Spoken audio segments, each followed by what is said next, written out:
अर्थव्यवस्था को समझने को इच्छुक और अर्थशास्त्र पढ़ने वाले सभी लोगों को मेरा नमस्कार। आज मैं जिस टॉपिक को आपके सामने समझाने के लिए लेकर आई हूँ वो किसी भी अर्थव्यवस्था का आधार होता है और उसके आधार पर आप अर्थव्यवस्था की दशा और दिशा दोनों को जान सकते हैं। चलिए जानते हैं उत्पादन संभावना वक्र को। चलिए इसके एक एक शब्द के ऊपर आपका ध्यान आकर्षित करती हूँ। उत्पादन का अर्थ होता है किसी भी वस्तु में उपयोगिता का सृजन कर देना और संभावनाओं का अर्थ होता है जितनी भी कार्य को करने की क्षमता है उन सभी क्षमताओं का प्रदर्शन। तो जी हाँ, चलिए देखते हैं किस चीज़ का यहाँ पर होता है प्रदर्शन। हम सभी जानते हैं कि हमारी आवश्यकताएं अनंत हैं और हमारे पास संसाधन है सीमित। तो उन सीमित साधनों से अनंत आवश्यकताओं को पूरा करने के लिए हम साधनों का अलग अलग रूप में उपयोग करते हैं और इन्हीं उपयोगों को जब विकल्प के रूप में, अल्टरनेटिव्स के रूप में अर्थव्यवस्था में सामने रखा जाता है तो बन जाता है उत्पादन संभावना। और इन्हीं विकल्पों को जब हम एक रेखा चित्र के माध्यम से दर्शा देते हैं तो बन जाता है उत्पादन संभावना वक्र।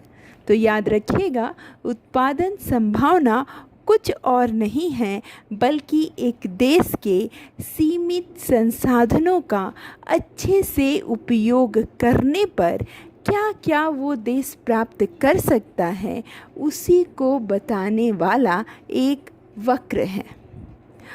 इसकी बहुत ही अच्छी परिभाषा सैमुअल लेसन ने दी थी, जिन्होंने उत्पादन संभावना को किसी भी अर्थव्यवस्था का भविष्य भी कहा था। आइए एक बार नज़र डालते हैं सैमुअल लेसन की परिभाषा पर। उत्पादन संभावना वक्र वह वक्र है जो दो वस्तुओं और सेवाओं के संयोगों को प्रकट करता है जिनका अधिकतम उत्पादन एक अर्थव्यवस्था के दिए हुए साधनों और तकनीक के द्वारा साधनों के पूर्ण रोजगार की स्थिति में संभव हो सकता है। चलिए इसे करती हूँ मैं सरल शब्दों में कहूँ तो एक देश के पास जितने भी संसाधन होते हैं, जो भी तकनीकी ज्ञान होता है, जैसे खनिज संसाधन, मानव संसाधन और पूंजी गहन तकनीक, श्रम गहन तकनीक, जो भी ज्ञान होता है वो उन दोनों का उपयोग करके अपने देश के लिए वस्तुओं के उत्पादन की संभावना तय करता है। अगर किसी देश के पास कम संसाधन हुए तो वह उसके पास संभावनाएं भी हो गई कम, और अगर कोई देश कुशलतम उपयोग नहीं कर पाया तो भी उसके पास संभावना हो गई कम। लेकिन एक जापान जैसा छोटा सा देश हो और तकनीकी का बहुत ही अच्छा उपयोग करे और अपने सीमित संसाधनों का बहुत ही अच्छा उपयोग करे तो उसका उत्पादन संभावना होगा अधिक, जो है भी वास्तव में जापान जैसे छोटे से देश में हर चीज़ कम है, पर उसका उत्पादन संभावना अन्य देशों के मुकाबले कहीं अधिक है। तो आपने समझा ना कि बस सीमित साधनों का अगर हम करेंगे कुशलतम उपयोग तो हमारे देश की भी उत्पादन संभावना क्षमता बढ़ जाएगी। चलिए मैं अब उन परिस्थितियों से आपको अवगत कराती हूँ जिन्हें अर्थशास्त्र में हम अन्य बातें समान रहना और मान्यताओं के नाम से जानते हैं। जब किसी देश का उत्पादन संभावना वक्र बनाया जा रहा हो तो किन किन बातों को स्थिर मान लिया जाता है, चलिए उस पर नज़र डालते हैं। जिसे स्थिर माना जाता है, जिसमें कोई परिवर्तन नहीं होता है, वो है उत्पादन के साधनों की स्थिर और सीमित मात्रा। और हम सभी जानते हैं कि संसाधन हर देश में उसकी आवश्यकता के अनुरूप होते हैं कम, और सीमित मात्रा में। कैसे बच्चों? जैसे अगर मैं कहूँ कि क्या भारत की जनसंख्या के हिसाब से रहने के लिए भूमि पर्याप्त है, तो आप कहेंगे नहीं। तो हुए न संसाधन सीमित। तो हर देश में संसाधन होते हैं सीमित, और इसे ही स्थिर माना जाता है उत्पादन संभावना वक्र में भी। जो दूसरी मान्यता है वो ये है कि मान लिया जाता है कि वो देश अपने संसाधनों का पूर्ण और कुशल उपयोग कर रहा है। इसका अर्थ है बच्चों कि यह मान लिया जाता है कि अगर भारत जैसा देश है और जनसंख्या ज़्यादा है तो वो अपने श्रम साधन का सबसे अच्छा उपयोग कर रहा है और लोगों को रोजगार दिया हुआ है। तो ये मान्यता भी उत्पादन संभावना वक्र की है। इसी के साथ बच्चों जो अगली चीज़ मान ली जाती है वो ये कि तकनीक स्थिर है, मतलब तकनीक में बदलाव नहीं हो रहा है। अगर भारत है तो श्रम गहन तकनीक और पूंजी गहन का जो अनुपात सब 1947 में लगाया था या 1997 में लगाया था, अनुपात वही चलेगा। तो आपने देखा ना कि यहाँ पर तकनीक को भी मान लिया जाता है स्थिर। इसके अलावा बच्चों जब किसी भी देश का उत्पादन संभावना निकाला जाता है तो हमेशा दो ही वस्तुओं के संदर्भ में उसे देखा जाता है। और यहाँ मैं आपको कोई गेहूँ चावल का उदाहरण नहीं देने वाली, मैं आपको समझाना चाहती हूँ कि आप अर्थव्यवस्था को देखने का अपना नज़रिया बदलिए। इसीलिए मैं यहाँ उदाहरण दूंगी उपभोक्ता वस्तु और पूंजीगत वस्तु का। और मेरे बच्चे तो जानते ही हैं उपभोक्ता वस्तु का अर्थ ही है उपभोग के लिए वस्तुओं का निर्माण, और पूंजीगत वस्तु का अर्थ ही है उत्पादन के लिए वस्तुओं का निर्माण। तो चलिए देखते हैं इन दोनों वस्तुओं का उत्पादन की संभावना कैसे बताएगा उत्पादन संभावना वक्र। बच्चों इससे पहले जो बोर्ड का भी एक महत्वपूर्ण प्रश्न है और सभी को जानना चाहिए कि उत्पादन संभावना वक्र की विशेषताएं क्या क्या होती हैं, उस पे एक दृष्टि डालते हैं। उत्पादन संभावना वक्र हमेशा बाएं से दाएं नीचे की ओर गिरता हुआ होता है। अब ये ऐसा क्यों होता है, उसका ढाल ऋणात्मक क्यों होता है, इसका मुख्य कारण ही है बच्चों कि जब एक साधन की मात्रा बढ़ाई जाती है तो हमें दूसरे को घटाना पड़ता है। अब पूछिए क्यों? मैंने तो पहले ही कहा कि संसाधन होते हैं सीमित। तो सीमित संसाधनों के कारण जब वस्तु के उत्पादन की मात्रा बढ़ाई जाती है तो दूसरे वस्तु के उत्पादन की मात्रा को घटाना पड़ता है। इसीलिए यह वक्र ऋणात्मक ढाल का होता है। उसी तरह बच्चों एक बहुत ही महत्वपूर्ण प्रश्न है जो बार बार आपसे पूछा जाता है कि उत्पादन संभावना वक्र मूल बिंदु के प्रति नतोदर या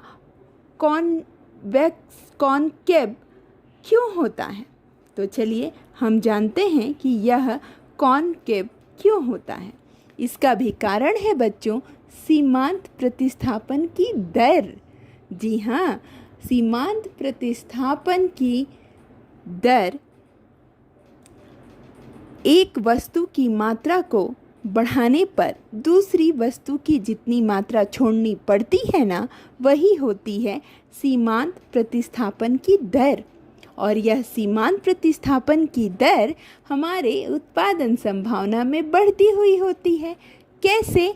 कि अगर मैं उपभोक्ता वस्तु की 1 इकाई बढ़ाऊं तो शुरू में मुझे पूंजीगत वस्तु की 1 इकाई छोड़नी पड़ी, लेकिन दूसरी इकाई बढ़ाने पर मैं उसकी 4 इकाइयाँ छोड़ूंगी, तीसरी इकाई बढ़ाने पर मैं उसकी 6 इकाइयाँ छोड़ूंगी।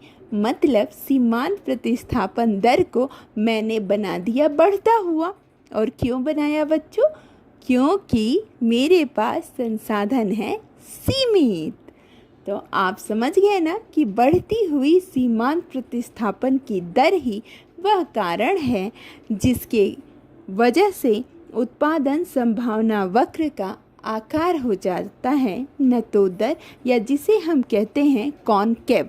और मैंने इसे यहाँ पर एक चित्र के माध्यम से भी आपको बता दिया है। इस चित्र में आप देख सकते हैं कि किस तरह एक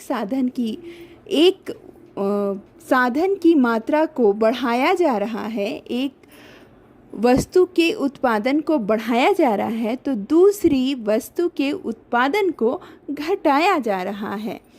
लेकिन जो घटाने की मात्रा है वह दर प्रतिदर बढ़ती ही जा रही है, जिसकी वजह से ये वक्र हो गया है नतोदर। अब चलिए बच्चों, इसे हम एक तालिका के माध्यम से भी समझ लेते हैं। लेकिन उससे पहले एक बहुत ही इम्पॉर्टेंट चीज़ कि उत्पादन संभावना वक्र को और किस नाम से जाना जाता है, तो उत्पादन संभावना वक्र को रूपांतरण वक्र के नाम से भी जाना जाता है। जी हाँ, रूपांतरण का अर्थ होता है रूप का बदल जाना, और बिल्कुल ऐसा ही होता है उत्पादन संभावना वक्र में। और यहाँ मैं आपको तालिका में ये बता रही हूँ कि एक देश के पास कितने विकल्प हैं दो वस्तुओं को लेकर, जैसे एक उपभोक्ता वस्तु और एक पूंजीगत वस्तु को लेकर। देखिए, तालिका में विकल्प ए में उपभोक्ता वस्तु की किसी भी इकाई का उपयोग नहीं हो रहा और पूंजीगत वस्तु की 50 इकाइयों का उपयोग हो रहा है। ठीक वैसे ही विकल्प बी में उपभोक्ता वस्तु की 1 इकाई का उत्पादन हो रहा है तो पूंजीगत वस्तु की 5 इकाइयों का उत्पादन घटाना पड़ा है, अर्थात वो हो गया है 45।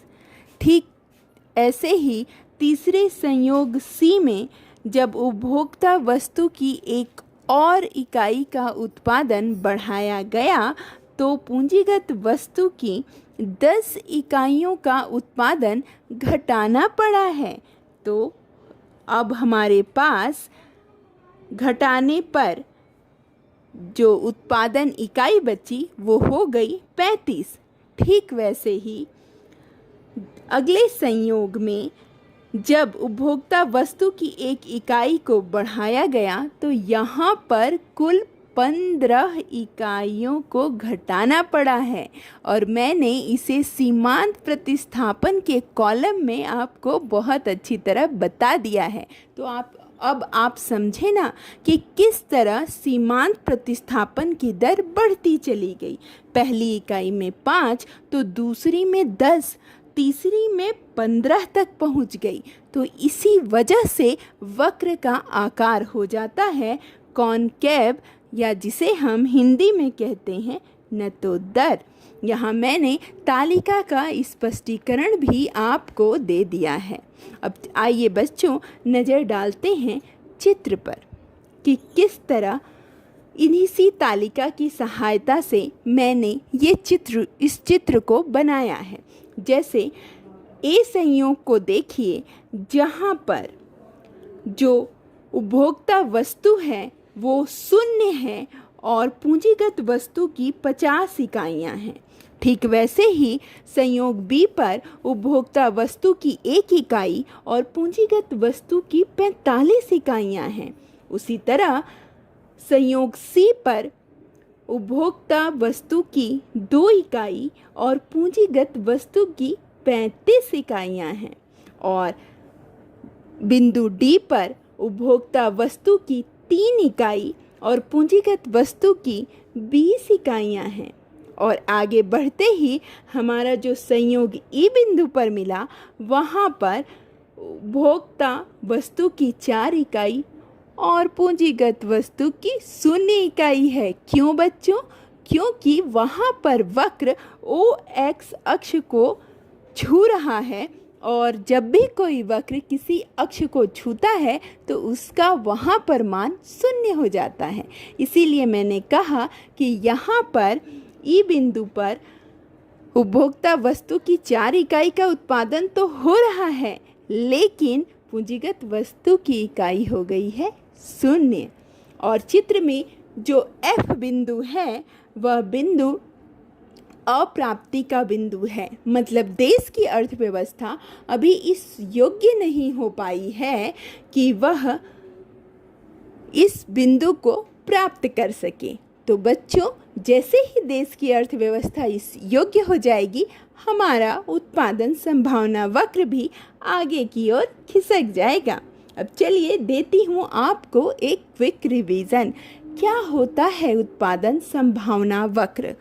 दो विभिन्न वस्तुओं के उत्पादन के विभिन्न संयोगों को बताने वाला होता है यह वक्र, जिसमें एक वस्तु के उत्पादन को अगर बढ़ाया जाता है तो दूसरे के उत्पादन को घटाया जाता है। इसकी दो खास विशेषताएं होती हैं। पहली तो ये कि इसका ढाल ऋणात्मक होता है और दूसरा कि ये होता है कॉनकेव, नतोदर होता है। और मैंने यहाँ पर तालिका और चित्र से आपको बता दिया। लेकिन एक स्मरणीय तथ्य जो आपको याद रखना है कि इस वक्र को रूपांतरण वक्र भी कहा जाता है। और क्यों कहा जाता है बच्चों? यहाँ मैंने ये भी आपको बताया है क्यों कहा जाता है। क्योंकि इसमें ये मान लिया गया है, इसकी ये मान्यता है कि दिए गए संसाधनों का पूर्णता और पूर्ण क्षमता के साथ प्रयोग हो रहा है। साथ ही यह मान लिया जाता है कि पूरी उत्पादन प्रक्रिया के दौरान तकनीक स्थिर है। इन्हीं दो मान्यताओं के कारण उत्पादन संभावना वक्र को रूपांतरण वक्र भी कहा जाता है।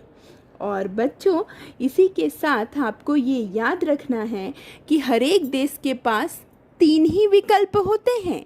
या तो वो भोक्ता वस्तु का उत्पादन कर ले, या वो पूंजीगत वस्तु का उत्पादन कर ले, या इन दोनों का करे। और सबसे अच्छा विकल्प होता है कि वो दोनों वस्तुओं का उत्पादन करे। और इसीलिए बच्चों, आपको ये अलग अलग तरीके से याद रखना है कि यहाँ मैंने उपभोक्ता और पूंजीगत का उदाहरण दिया है। हो सकता है आपको सार्वजनिक और निजी वस्तु पर दर्शाने का मन हो, तो आप किन्हीं भी दो वस्तुओं को ले सकते हैं और बना सकते हैं किसी भी देश का उत्पादन संभावना वक्र। और इसके साथ मैंने बोर्ड में इससे संबंधित पूछे गए विभिन्न वर्षों के प्रश्न आपको दे दिए हैं और विभिन्न प्रतियोगी परीक्षाओं में भी पूछे गए प्रश्न मैंने यहाँ आपको दे दिए हैं। उम्मीद करती हूँ कि मेरा यह प्रश्नों का संग्रह आपको पसंद आएगा। और इसी के साथ चलिए कुछ पढ़ते हैं, कुछ अच्छा करते हैं।